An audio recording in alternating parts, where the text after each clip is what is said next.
state that has minimally adequate education, and it's in our Constitution. And so we need to address that. Infrastructure, particularly the infrastructure of the 21st century, broadband. The fact that a third of our state does not have access to broadband, and now we're in an age where people need to work from home or educate their kids from home. It's criminal that we haven't been thoughtful enough to make sure that infrastructure is there. It's just like you have electric wires coming into your house, you should have broadband coming into your house. And we need to make sure in the 21st century that we get to that point. But the environment, we are a month away from hurricane season.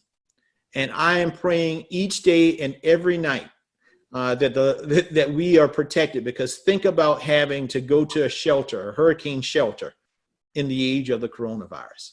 It could be devastating. So there's so much going on. There's so much that we need to think about and talk about. And then, the most important thing is we got to get people registered and out to vote. And so I know that you all can be very helpful in all of those things as well. So with that, Lee, I will turn it over to you. I know there's a lot of questions.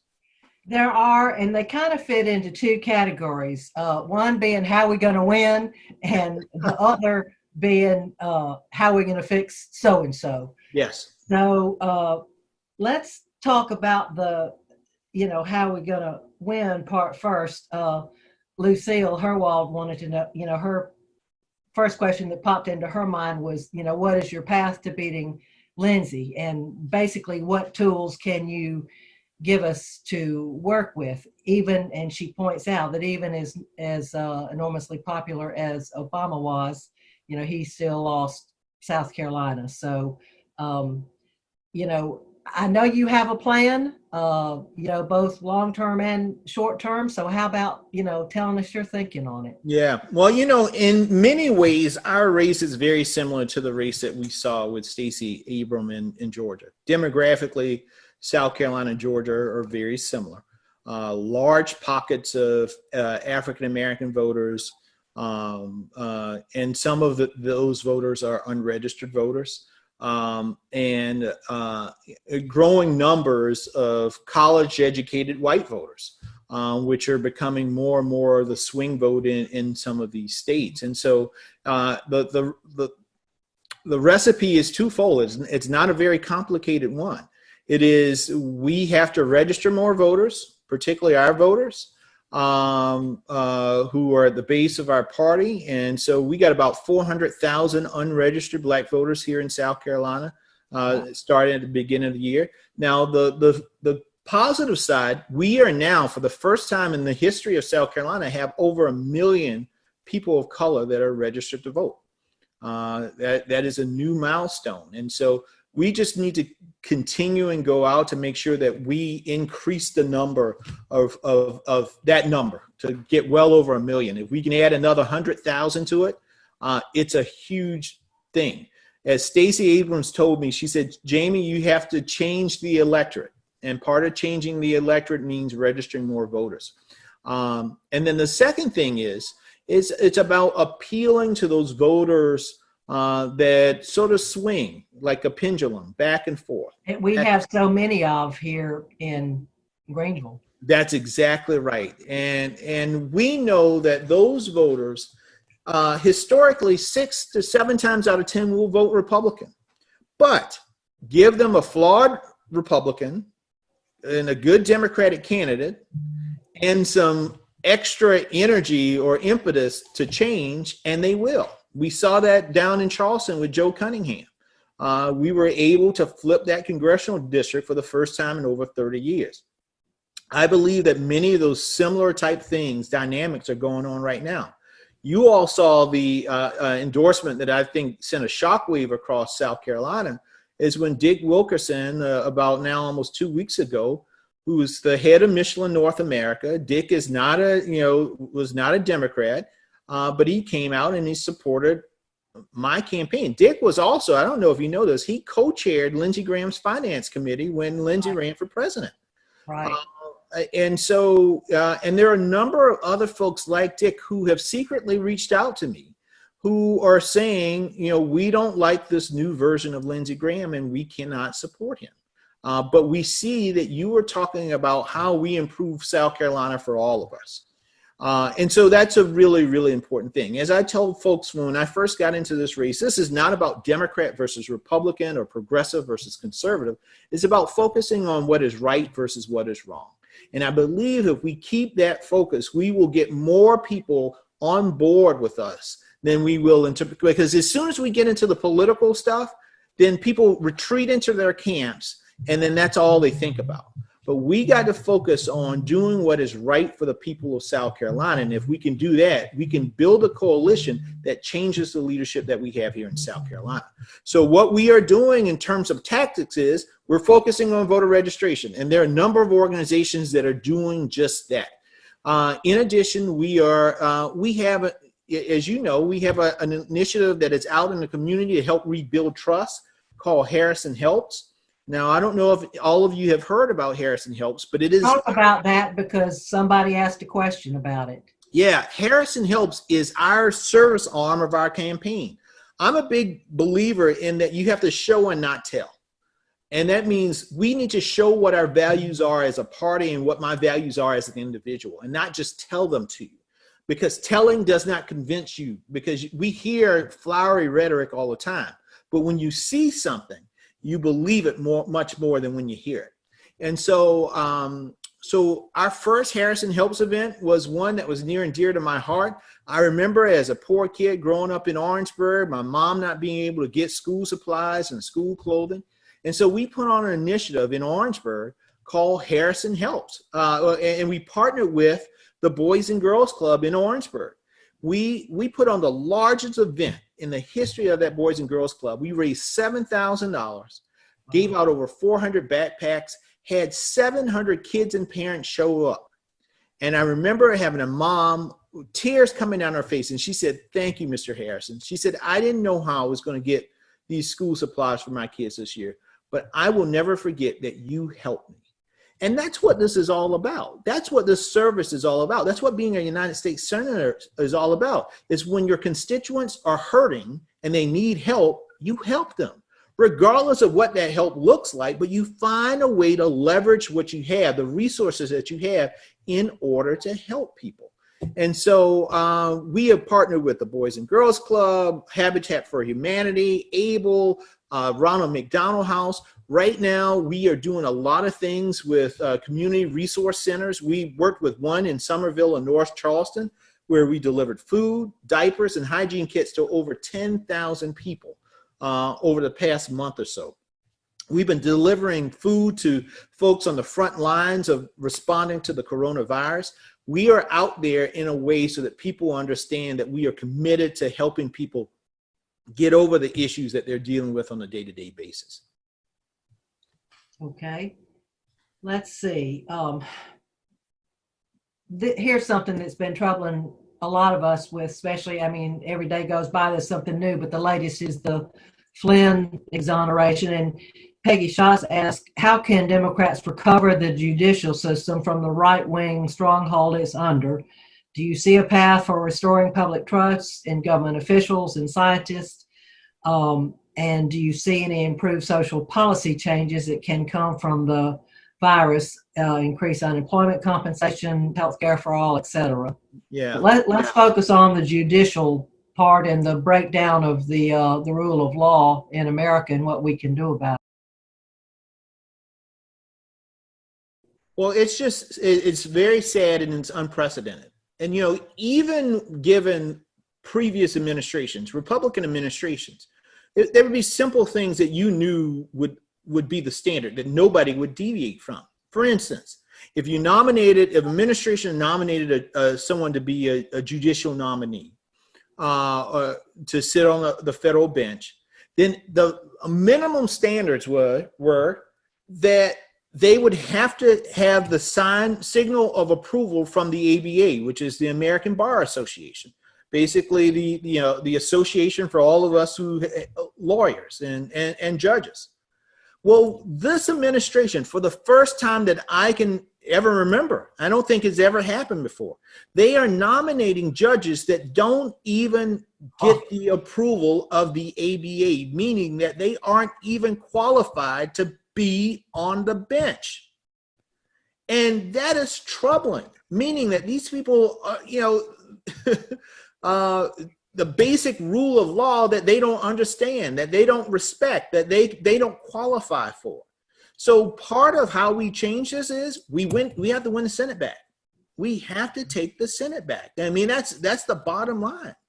And Lindsey Graham, as the chair of the Judiciary Committee, has bastardized the process. I mean, he has gutted this process. And for somebody who is a lawyer himself, he should know better. But what he's doing is he's carrying the water of the president, and it doesn't matter. It doesn't matter what they do. It doesn't matter what they say. They are approving judges right now who won't even say on record that Brown versus Board of Education was settled law. That's embarrassing, and it's dangerous. And these people are not only are they not equipped, but they're also extremely young. They're in their early 30s, and they're placing them on the bench for lifetime appointments. Yeah. And so that's a long time.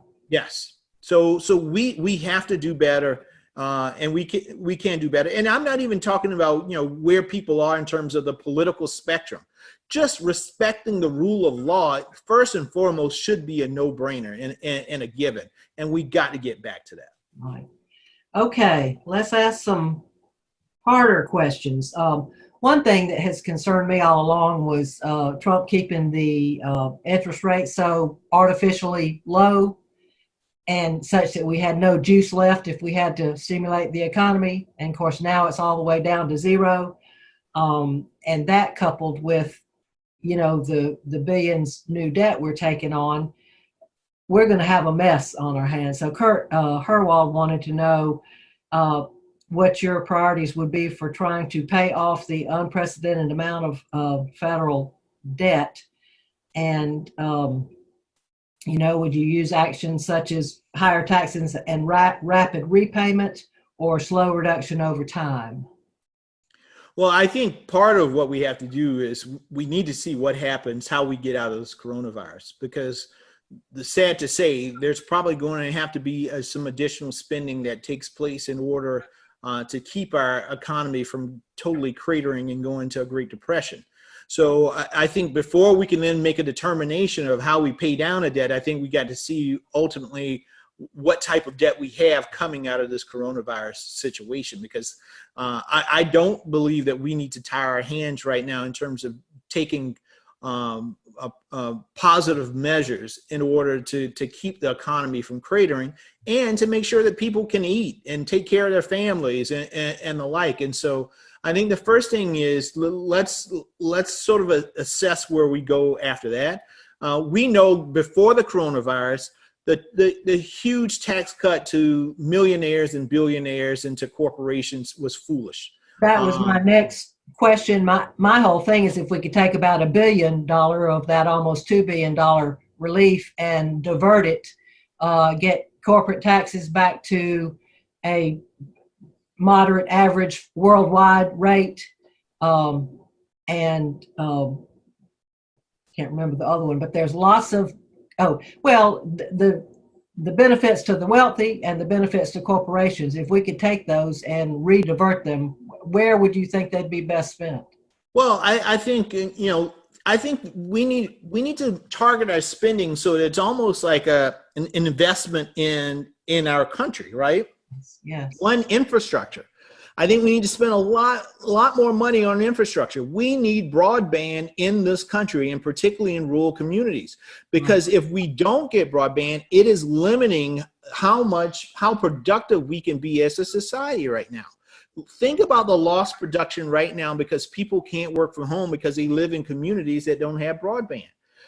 I talked to the head of the hospital association here in South Carolina, and I asked him, I said, well, why are rural hospitals closing? He said, Jamie, there are two things.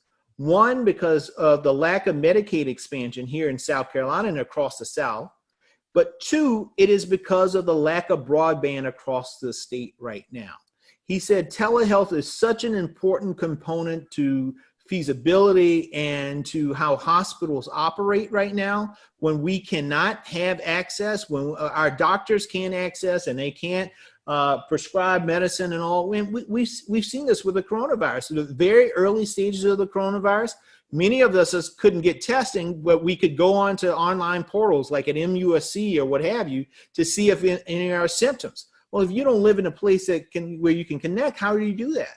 It's such an important component to how we do business and how we will continue to do business that we need to make sure that we put the money in to invest in those things, because long-term it has economic benefits to our society as a result. It helps attract business into areas, and it gives us more opportunities to have a much more diverse economy. And so it's things like that I would like to see more money placed in. I would like to see more money placed into education, increasing our pay for teachers, decreasing the amount of standardized testing and the funding for that, and increasing the money going to under-resourced schools as a result. So there's a lot right now that I think we can do and utilize the money that we have in a better fashion and form than we're doing right now. Do you have a good solution to alleviate the burden of student loan debt? We've got a $1.5 billion worth of student loan debt, and those kids aren't buying homes, they're not buying cars, they're not having children, they're still sleeping on mama's couch. That's exactly right. Listen, one of the greatest burdens right now, I think, on the next generation is student loan debt. And it's huge, and it's like a huge weight sitting on your chest, and you just can't move or get it off. And we have to figure that out. Now, one of the things, there are a lot of solutions about, waiving, certain amounts of student loan debt and all. I think that's sort of addressing the symptom of the problem and not addressing the problem itself, because you can do that for this generation of kids. But if you don't tackle the rising cost of tuition and all, that just means you're kicking the can down the road, because there's going to be another generation that's going to accumulate all that debt once again, and you're going to have to waive it off again. We got to figure out, why is the cost of college rising at such an astronomical pace? Now, some of that is here in South Carolina. It's because the state itself has cut resources to universities. If you take a look at how the percentage of funding that University of South Carolina and Clemson and South Carolina State, those colleges used to get in the 80s in terms of the percentage of revenue that they had in from the state compared to now, it's slim to none. I mean, not only have they cut into the fat, it's down to the bone at this point in time, because the legislature keeps cutting back. And as a result, the universities have to then increase the tuition in order to offset the costs, in order to offset the lost revenue that the state has taken away from. So we need to figure that out. In addition to, yes, we have the here and now of the debt. And, I graduated from law school with $160,000 of debt. I think my wife has $90,000 of debt that she graduated from school. So together, $250,000. As y'all know, that's a really nice house here in South Carolina. Yeah. And I remember the first time, 6 months after you graduate, Sally Mae comes knocking on your door saying, I want my $1,000. And that's before you have to pay your rent, your car payment, to buy food or clothes or anything. And that's a lot of money when you think about it. And so I want to figure out ways that we mitigate the debt. And I believe that we can do it in a smart fashion, because we see that there's certain needs that we have in our society. When you look at rural communities right now, they desperately need professionals in those communities. Right now in South Carolina, that 14 counties, or 2 years ago, 14 counties had no OBGYNs. Can you hear me, Jamie? I can hear you, but I can hear you. Sorry about that, everybody. Okay. I went to my phone just in case, because I think our connection is a little weird. Well, what we did while we lost you was, Tamisha got on and gave her pitch for the signing up for the text bankings and so forth. It seems to be great. The best thing to do right now. Yes.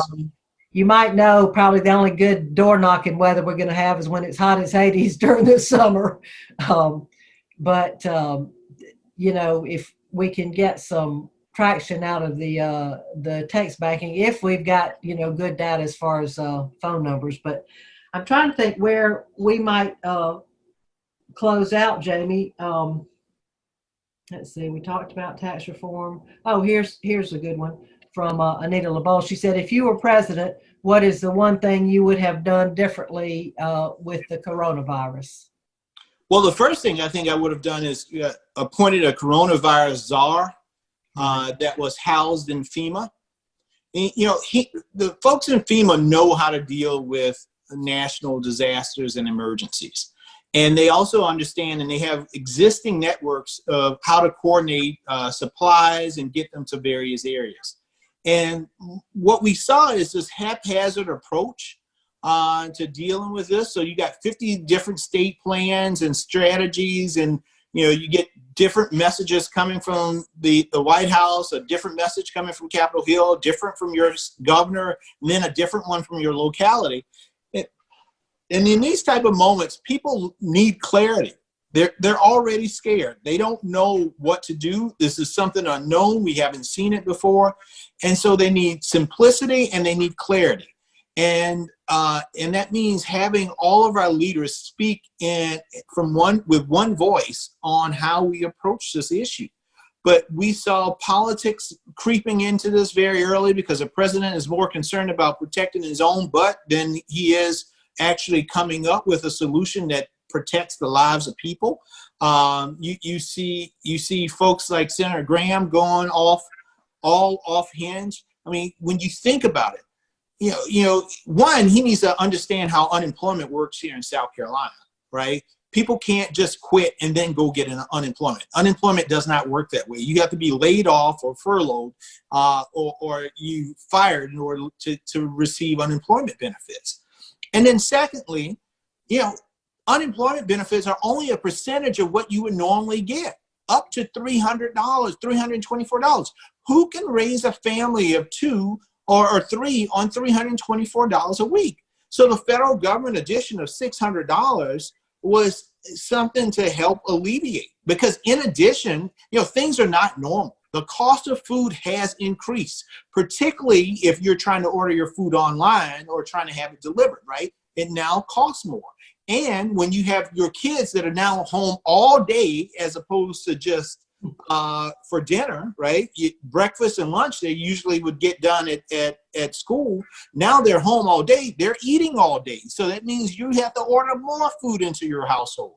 And so it shows this lack of disconnect and understanding the real things that people have to go through and have to do in order to get through the situation that we're in now. And it's just sad. And I hope that, the residual of this is, I hope the people of South Carolina, I hope the people across this nation get a real understanding and see their leaders in the light that they need to see them. That we need people who are visionary leaders, people who are not reacting to a situation, but have proactive solutions to these situations. When President Obama was president, he had a task force to study pandemics that were coming up with plans to deal with that. My question to the leaders here in South Carolina now, we know hurricane season is 1 month away. What do we do if a hurricane hits South Carolina right now with the coronavirus? What do we do for shelters? How do you keep people safe in terms of safe from the hurricane, but also safe from being infected with the coronavirus because they're in a shelter with other folks in the coronavirus? We don't have mass testing here. We don't have fast testing here. We have no testing, very little testing here. We're almost at the bottom in terms of testing of the 50 states. So there's so much that we have to do, but we need the real leadership to get it done. And we just don't have it here in South Carolina at the moment. Well, y'all, I wish we had more time. I think we're at the end of it. Jamie, we so appreciate you taking your time to do this. While you're away, I told the group that we had 100 people in the meeting. And of course, next we'll put it on Facebook and spread it far and wide there. And Lee, I know a number of folks are asking about bumper stickers and signs and all that. And listen, Tamisha, as soon as we get that stuff available, because of coronavirus, we placed a big order and things are a little slower than we want. I know we had a little supply left, but We just want to make sure that, you know, folks are being safe and we're being thoughtful about this process. But we will get signs and bumper stickers to folks as soon as that becomes available, and that we can do it in a way that is safe for all involved. And don't forget, donate, donate, donate. Yes, go to JaimeHarrison.com. We beat Lindsey Graham last quarter, which has never happened. Lindsey has never been outraised by a Democratic opponent. And not only did we beat him, I want to give folks context to understand this. So we raised $7.35 million last quarter. That is the most that anybody has ever raised in a quarter here in South Carolina. But last quarter, we outraised every Republican running for the United States Senate across the country, with the exception of Mitch McConnell. And he only raised less than $100,000 than we did. So we are well on our way to doing what we need to have the resources to build out the type of operation that we send Lindsey Graham home, and we send hope that to the nation's capital on behalf of South Carolina. Well, that sounds wonderful, and we're all ready to go to work for you and donate as much as we can, and Thank you. And tell other people to donate too, because you do have a America-wide audience. Yes. So, Well, thank you, Lee. Thank you for your leadership and always being there. And thank you, everybody, for signing on.